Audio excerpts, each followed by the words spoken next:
Fantastic. Thank you. Thank you so much. So I've got the enviable task of trying to squish 3 days of a masterclass in 20 minutes. So I'm going to be talking very fast if you can listen fast as well. So the brief that I've been given is really how to build a story of impact to share with your stakeholders. And I thought what I will do is start with the obvious thing first. And that is to consider, so what is impact? In my opinion, determining impact is complicated because it depends. It depends on so many variables. Impacts are medium and long-term effects, you know, that result of programs or investments or policies that we implement. And these dimensions to impact, which makes it complicated. But I also want to just, from the start, distinguish very clearly between an outcome and an impact. Because I think where the practice is currently in our sector and in our country is that we focus very much on outcomes, which are the immediate effects that we can observe from our target group or our beneficiaries, and that can be attributed to our specific program or intervention. The difference between an outcome and an impact is, in most cases, is time. So we generally refer to impact as long-term effects that is attributable to our program. And generally, and this is what I'm going to share with you today, is how do we determine impact? Well, it depends on your impact intent or your impact strategy, whether that was for a sector, whether it was for a community, whether it was for a rural or geographic location, or whether it was for an individual. So there are also different types of impact. You know, in some cases, we speak about deep impact, which speaks to changes in experiences, clear impact, where we can directly link the outcome of a program over time to the changes in performance. We speak about wide impacts, you know, affecting many individuals or stakeholder groups, or we speak about high impact, which means multiple impact dimensions at the same time. That could be, you know, household income was improved, there was an improvement in the quality of life. So by inferring that, we are saying there's more than one type of impact.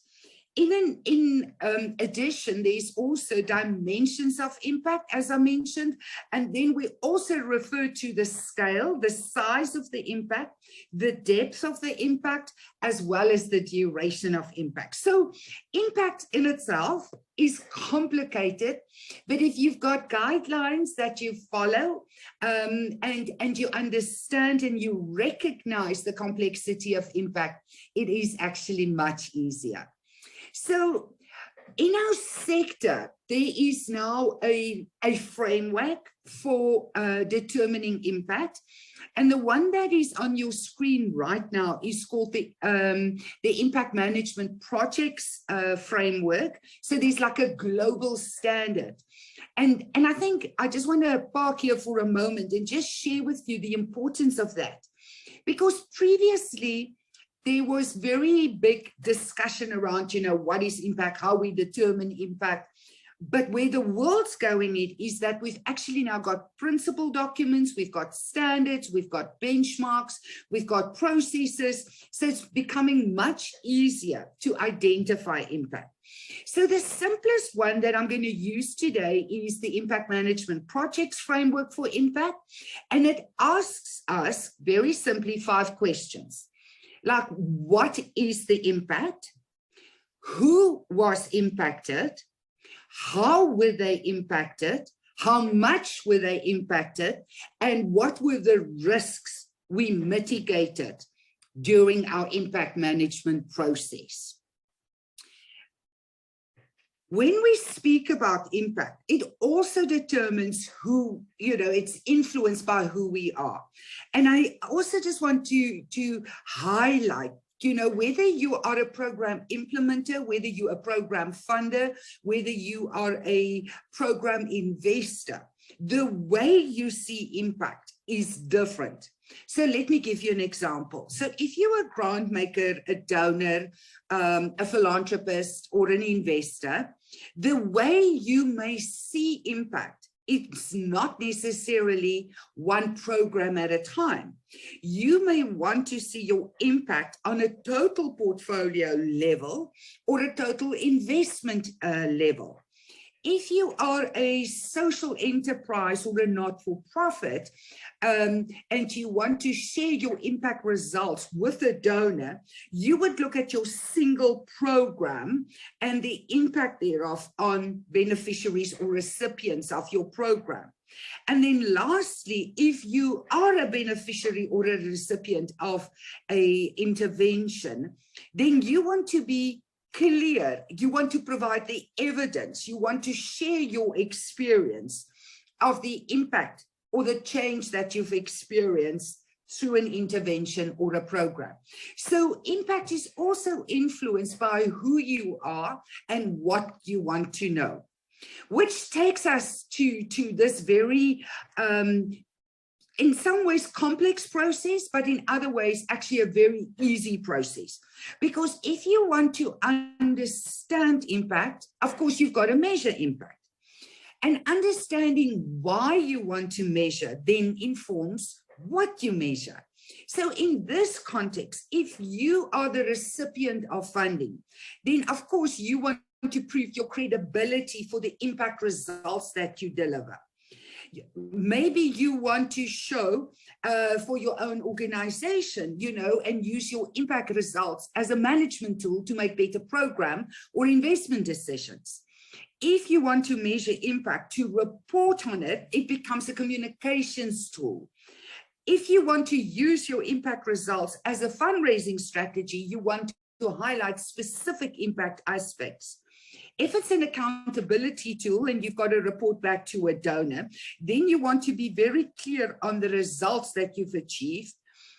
And you want to provide maybe insights on what worked or didn't work based on your impact results. And so learning, and this is why we generally speak about MIL, not just monitoring, evaluation, research and learning, but the outcomes of an impact process is really to inform decision-making. How can we scale a program? Maybe we should exit a program. Maybe we've come to the end of a program quite simply because we've achieved our impact objectives. Alternatively, you want, as an investor, to understand exactly your contribution to impact and how can we clearly attribute the change that has happened just to your organization. And then lastly, I think it's one of the aspects that is highly underrated, and that is to use impact insights as a decision-making tool. So why we measure will then also determine how we measure. What we measure then, of course, determines or informs who we're going to measure. So now we're starting to look at what is the objective of our program or number of programs and who they aimed at. Now, remember, I mentioned the impact management framework where we look at who was impacted by how much, for how long, in what way. And so depending on who your intervention is aimed at, you may want to start on an individual level, how you've created impact, or on a community level. Some of you may work on a systems level. For instance, if you work in education, you may want to speak to how you've influenced impact and systems change. If your program is aimed at teachers and there was a curriculum or there were resources that were developed, how would that contribute to the impact?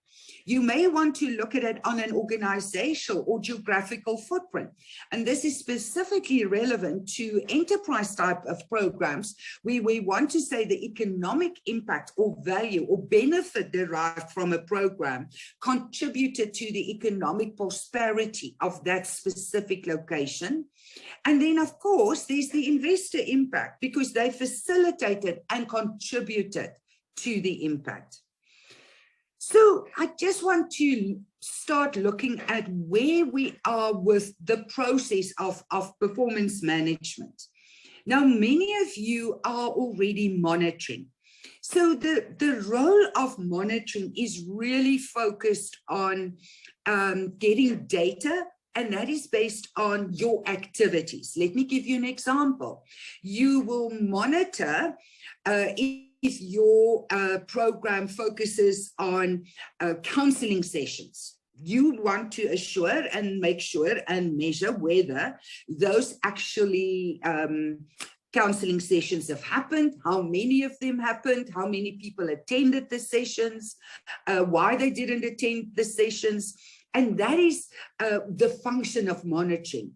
We speak to monitoring as a continuous process. We already assume it's the right kind of intervention for the problem that we want to address. Usually the kind of data we look at is quantitative, so number of sessions, number of people, the hours the sessions lasted, and so on. So it's very much quantitative data.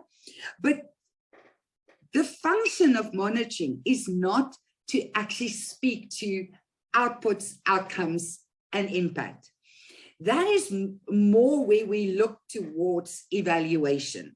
Now, evaluation happens at specific times. We speak about, for instance, midterm evaluations or interim evaluations, and it goes beyond outputs to start looking at outcomes.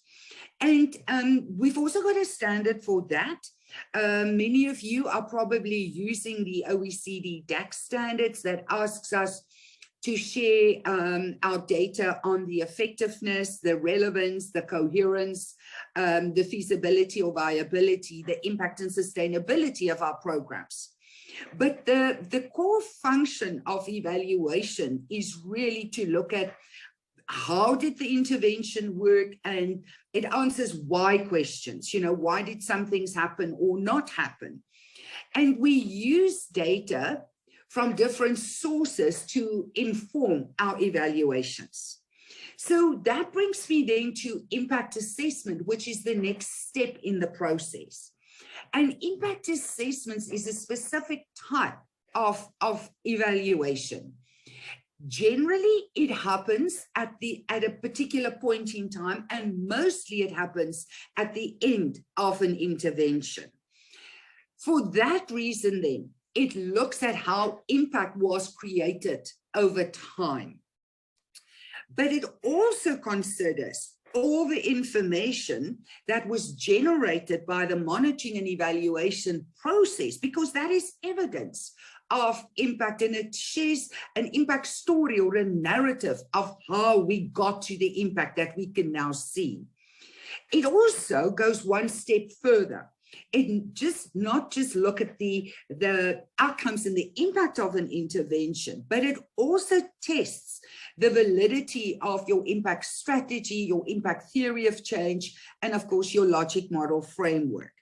It still uses frameworks like the OECD guidelines, but it goes a step further, because in most cases, we want to do an attribution or contribution analysis where we want to be very sure that the impact we now look at can be attributed to a particular investor or organization. And we also look at the risks that was mitigated through the process. So to just put in context of, I almost want to say a quantum of performance management. You start generally off with monitoring, you move on to evaluation, and then finally you get to impact assessment. So for impact assessment, again, the industry has moved very much forward over the last 3 to 5 years. I've mentioned that we've got quite a few standards, guidelines, principles that we can now use in the process of impact management and measurement. And generally, you can break down the impact management and measurement process in 4 categories. The first one is really focused on designing very intentionally for impact. That would include aspects like your impact strategy, your impact thesis, your impact statement, how you are going to facilitate impact and change, and it contains your theory of change and your logic model framework. Then we enter into a process of impact management. Once the strategy has been set, we're now busy with implementing our programs. And the focus of impact management is really to make sure that we are going to achieve the intended or envisaged or the targeted impact that we hope for. And this typically would include your impact management plan, your impact measurement framework, and your impact management activities that would collectively make up the management process. Then we move on to the impact measurement aspect, where we're now proactively monitoring, evaluating, and assessing. We're looking at the data, we're collecting the data, we're looking at the evidence, and then we do a kind of impact assessment and analyze the evidence that we have now been presented with. And then lastly, there's the impact communication and reporting aspect, where we now share our impact findings. So if you want to think about it as a step kind of process, it is designing for impact, managing for impact, measuring for impact, and then finally reporting on impact. So to report on impact, you need to understand how, when, how much, and what type of impact was created again. So I've used the kind of logic model framework just to share with you how we would get to an impact result. So when you consider telling your impact story, of course, you would consider what was invested into the program. You would consider how the resources were used. And then the outcomes is what did you aim for, the changes, the impacts. And then, of course, how can we attribute those kind of impacts to you? So this is how we start building an impact narrative to be able to tell our impact story. So how do we tell an impact story? Well, for me, it's all about thinking about why you are doing this. Because trust me, to do impact assessment takes time, it takes resources, it takes skills, it takes capacity, and of course it takes money. So we've got to be very clear on the kind of narrative that we want to share. So again, for me, it's all about being very clear on your organization, its purpose, why it was created, what is the change that it wants to bring about. Then what are your targets, your objectives? What are the kind of activities? And how would you demonstrate the evidence or the results that would validate your impact thesis?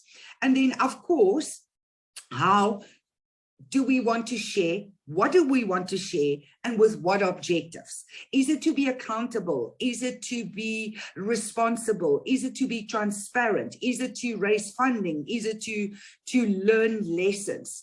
So all of that kind of thinking will then sort of guide us along our impact storytelling journey. So if you had to ask me, like in 4 points, how to do that, it's very simple. Be very clear and spell it out. For me, images speaks 1,000 words. So I use a lot of graphics to share an impact story. So keeping it visual for me is very important because it makes it very clear, you know, about what was achieved from what the intent was. I try and keep it short and sweet. I don't try and oversell a story. I try to segment and aggregate and disaggregate data. And very importantly, for me, impact data is all about not just what has happened, but what does it mean in going forward? So I think for me, an impact story is an ongoing story. It's not just an event that happens once a year when we do our annual reports and, you know, everything works into one point. Because if that is true, if we only want to share a story once a year, we really miss out on the richness of the data, the opportunities to constantly and continuously communicate our impact story. So if you had to ask me, is there a framework for impact reporting? I'm sharing here with you just some out of my experience and based on the standards out there, what I would use to tell an impact narrative. And again, it comes down to being very clear what it is that you want to achieve. So your impact intent, your impact strategy, your impact expectations, and then looking at, so what was invested in the intervention to achieve the kind of impact results. So you can follow the logic model framework in this regard. But I think what we miss here is as trends evolve and as the world are looking at specific dimensions of impact, to consider, for instance, things like the SDGs, or if you're focusing on a specific geographical group like women or girls, or a demographic group like the youth, to always that also guide and influence your impact story. And then it's all about your impact results. So that's really where the bulk of your data is focused on, you know, and you share your story again, aligned to your vision and your mission. You can do it by theme, because this is where you start integrating not just one program, but all of your programs that speak to a collective kind of outcome. And then also on an investment level, to show not just impact, but also return on investment. And I just want to mention that return on investment, the value you deliver back to your donors, your grant makers, your funding intermediaries, or your investors, is an aspect that I believe is completely missed by most reporting organizations. And then ultimately, most importantly for me as well, is making sure that we include the voices of the people that we serve. And I mean, we're doing all of this work to make a difference. So let them tell the story of the difference that was made in their lives. I also want to address one aspect that is quite concerning for me, and that's the fact that we focus so much on quantitative data. And I just want to give you in that regard then a broad framework to look at what kind of other kind of data that you should share in your impact story. And that is going beyond the number of people served. I would encourage you to look at the kind of user data, so the beneficiary voices, engagement data, where they tell you not just the impact of the program on their lives, but how they experienced, you know, working with your organization and with the specific program or service that they were exposed to. Also to allow opportunity for feedback. And then how did it really impact their life for the better, but also to be quite clear on what didn't work. I think we focus so much on positive data that we do forget for every intended positive impact. In most cases, there's also an unintended negative impact as well. So I'm going to start winding down now by just giving you some case studies and highlighting some better practice that I have been observing recently when organizations share their impact narrative, their impact story. The first case study that I want to share with you, of course, is the Grameen Bank. And this is one aspect, they focus on agriculture specifically. So I wanted to use a large case study because everybody thinks the impact should be larger, but for me, the value of looking at a large organization's impact report is the ability to aggregate and disaggregate data. And then, of course, when they deal with so much impact data, how does that translate in a human story? So I've said to you to consider sharing your impact strategy. And this is what you can see on the left-hand side, where they're telling you, this is our impact model. This is how we see impact is going to happen. And then at the bottom of that, it's a very clear definition what impact means to them. Then, of course, they look at they share their mission, they share how they're going to get to impact. And then, of course, there's three kind of broad portfolios that they focus on. And then they look at what their contribution is to the impact that is being achieved. And then lastly, underneath that, of course, is they align the impact story to the SDGs. So if you remember when I presented the broad framework to you, I said, you know, one way you could report on your impact is using the logic model framework. And this is exactly what they've done. You can see here, so they look at the inputs, you know, so how much funding have they raised? What other kind of resources did they have? What their partners contributed to their impact?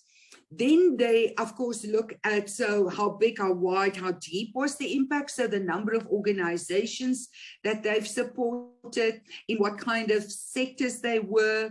They took out some loans and they provided some loans. And of course, they also provided technical assistance.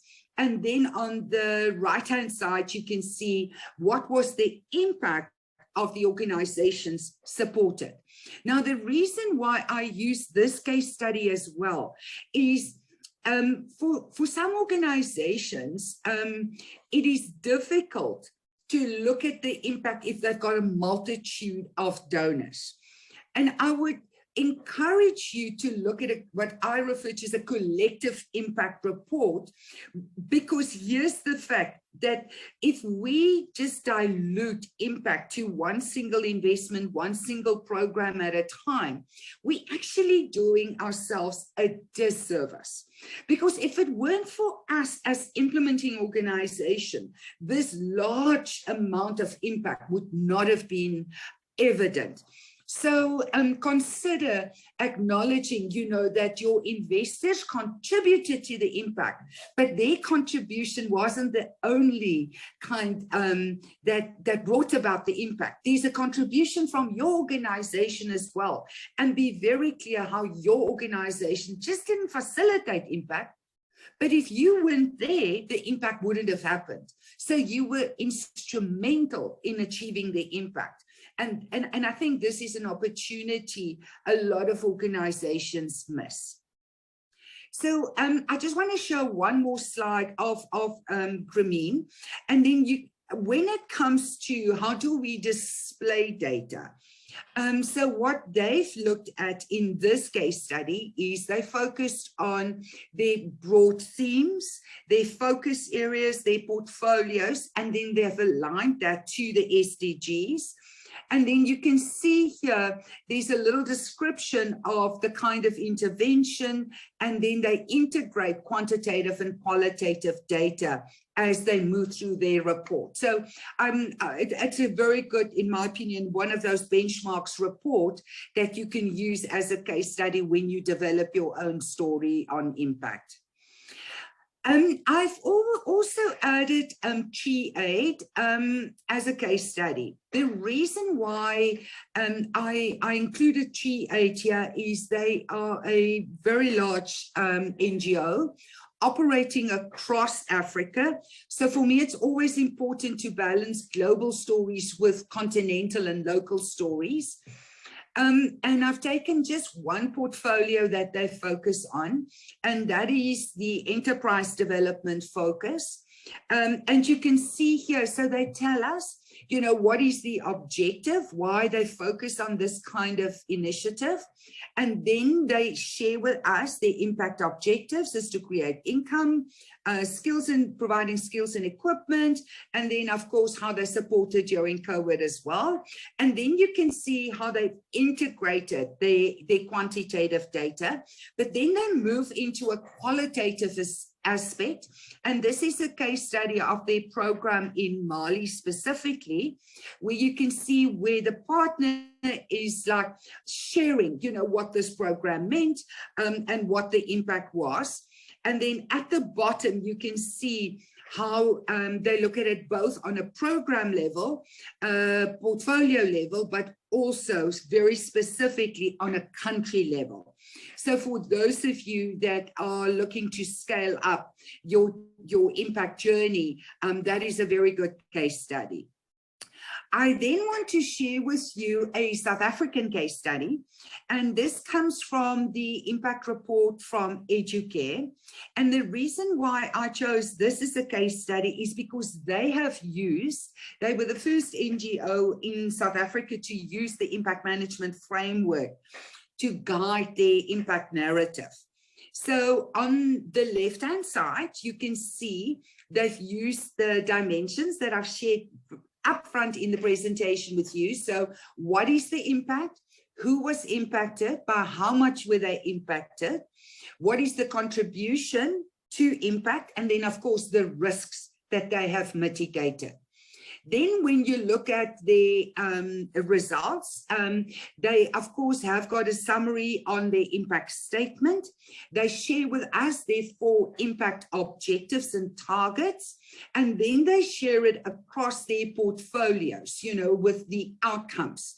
So you can see there, so under impact 1, the impact objective is to improve child learning outcomes. So under that portfolio, you know, they tell us, so what is the impact? So what is the impact that they're trying to achieve? So they want to look at the average child assessment score against demonstrated milestones, and there's a target linked to it. So you can see who was impacted. It was children between 2 and 5. You can see how much. So there were in total 406 children. And then you can see so how they've determined their own contribution as an organization's impact to the impact results. And then what they're also sharing with us is that the risks that they've managed through the impact process is execution risk, and then, of course, external risks, which were both low and medium in this regard. So this case study is very important because here we've got an example of an organization that have used an impact framework to develop their impact strategy and then support that with their narrative on impact in their impact report. The next one I've included very specifically because I mentioned that, you know, we are almost at fault to only focus on positive stories.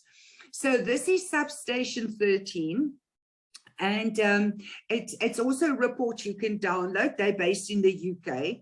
And the reason why this is important is because they've got to extreme lengths to explain to the readers of their report, you know, what is their strategy, what is their impact management plan, what is their impact measurement framework, how they collect the data, how they analyze the data. So on this slide specifically, they're sharing with you their outcomes monitoring evaluation framework with the indicators, and you can see there under the impact area, you know, what is the impact objective, and then where are they getting the data. But very cleverly, they also share with you some of the problems that they have in dealing with their impact data. So some data they've got a good handle on, they're very clear on the quality of the data, but some aspects they still have a problem with because it's a growing and learning journey for them. But what this gives us is, you know, the fact that they are clear and they share with us the difficulty they have in getting to very clear impact results. And I think that is just the kind of transparency and honesty, authenticity that we need in our impact reports. Lastly, I want to share with you just a social justice organization, also from the UK. This was an organization that received quite a substantial amount of impact investment. And the reason why this is a very interesting case study is not just how they share their impact data. So you can see there Justice 42's impact on divorcees. That was a very particular program that was funded. But you can see here, they also say in the very middle column, you know, what was good and what was not so good, where they met their impact objectives and where they were not successful. Again, speaking to honesty and authenticity in sharing impact results. Then, of course, what is very interesting here is through their impact assessment and analysis, they've done a return on investment calculation. And so here you can see they're sharing that with you, where they say for every £1 that was invested, they created almost £6 in return. And they share with you, you know, how that is allocated and how that's determined.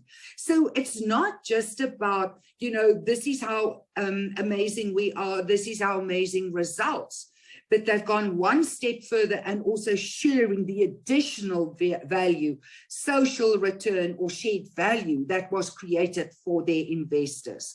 So I just wanted to share through these case studies some of the points that I've highlighted with you of how that would play out. So in starting to get to the end of this presentation, I think my advice to you is when you want to start telling your impact stories is to speak about a story about a person or a particular problem, or highlight donors and volunteers, but also consider the future.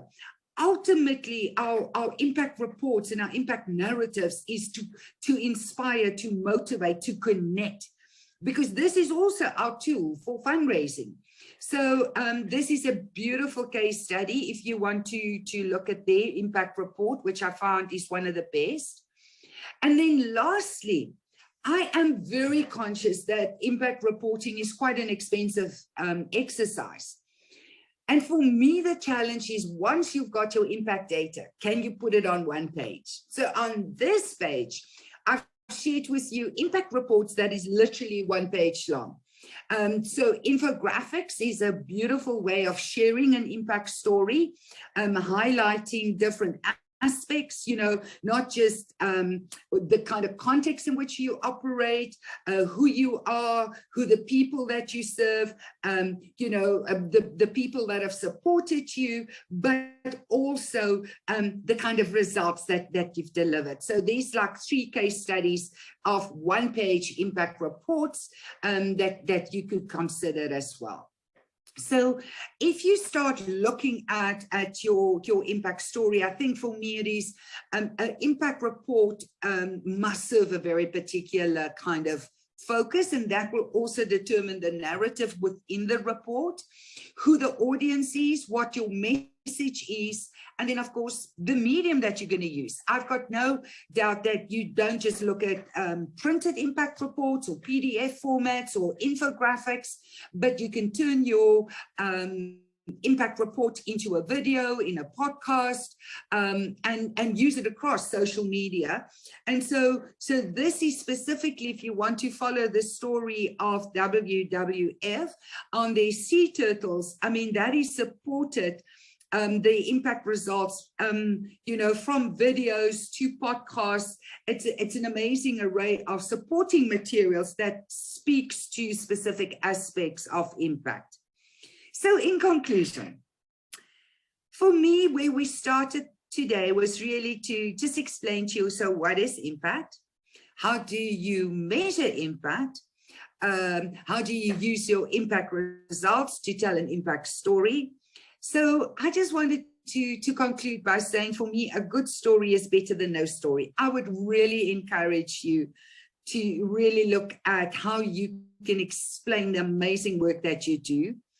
An authentic story is better than a positive story. If there was no impact, or the impact wasn't what you thought it would be, or if your positive impact also had some unintended negative impact, tell that story. A human story is better than a story about numbers. So let your beneficiaries and recipients also share in your impact journey. So that's it from me, and I look forward to engaging with you and maybe address any questions that you have. Thank you so much. Thank you so much, Reana. Sure, that was a lot to take in, very informative.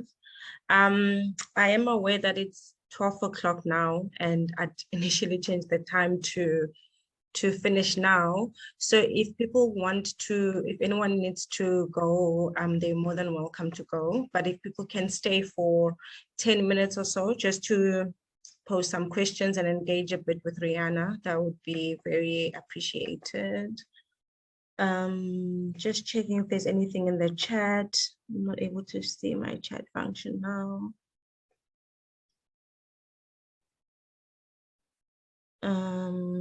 Okay, I see there's a question from Usbongile. So it just says that very useful stuff. I'm just wondering if there's a wide range of perspectives on impact from donors, implementers, and investors, and possibly government too. Does this not present a conflict in what we are all measuring as success? And how can we find each other on the common measures of success?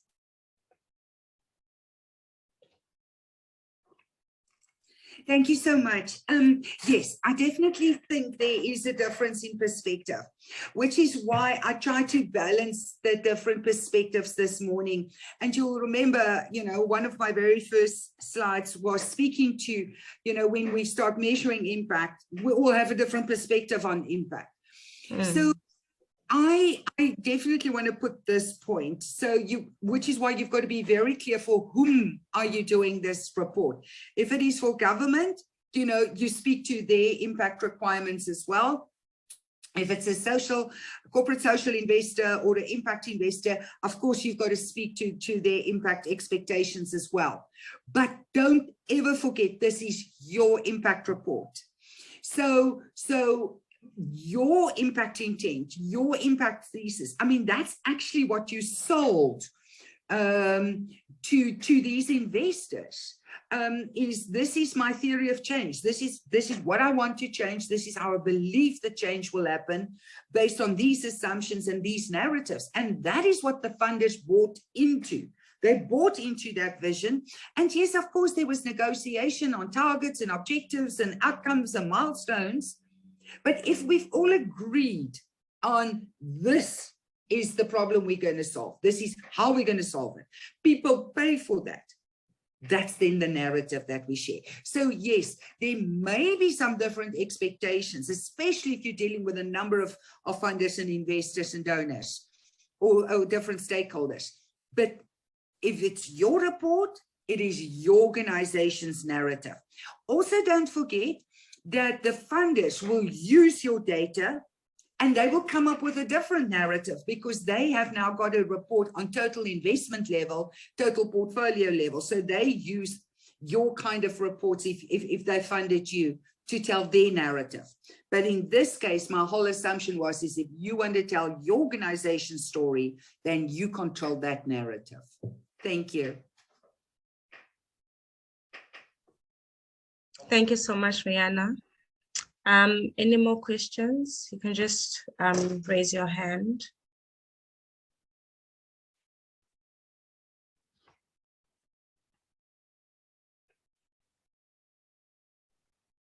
Hello. Hi, Mina. I was trying to type my question, but now I'm not typing fast enough, so I'll just ask. So I heard at the end you were mentioning the various forms of publishing your impact report, and you mentioned video or podcast options. Do you have any examples of nonprofits who've used that and who use it well? And when you are using that format, is it, because often the impact reports aren't done internally by your organization, they're done by someone externally. When you're sharing that report, is it like, what's the best way to do it? If you're using video or audio, is it asking those people to talk about it, or would it be like an interview kind of format, or is it the organization being like, well, this is what came out of it and such things? So yeah, what is the best way if we're using video and podcast formats? And do you have maybe links or examples of organizations that have done that really well? You're muted, sorry.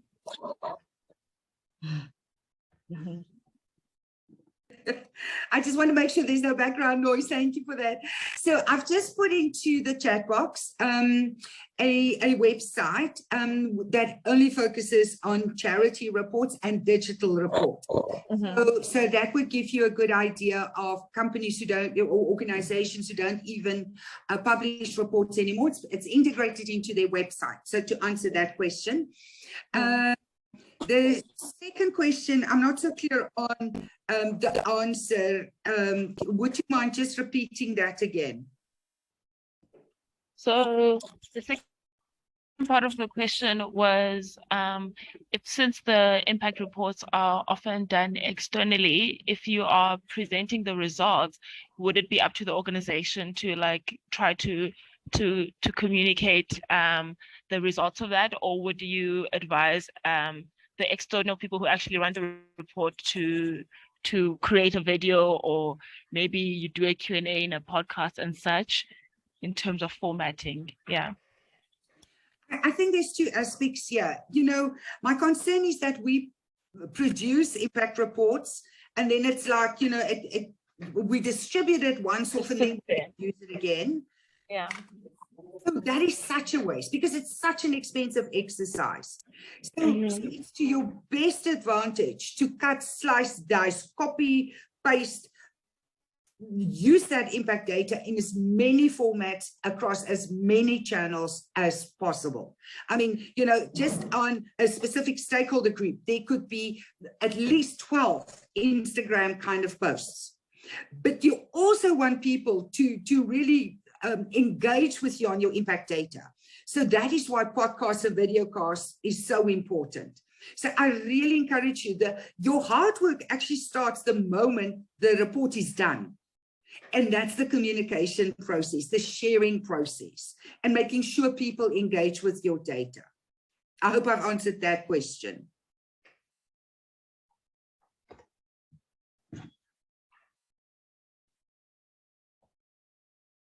Okay, turns out I'm muted. Yes, that was helpful. Thank you.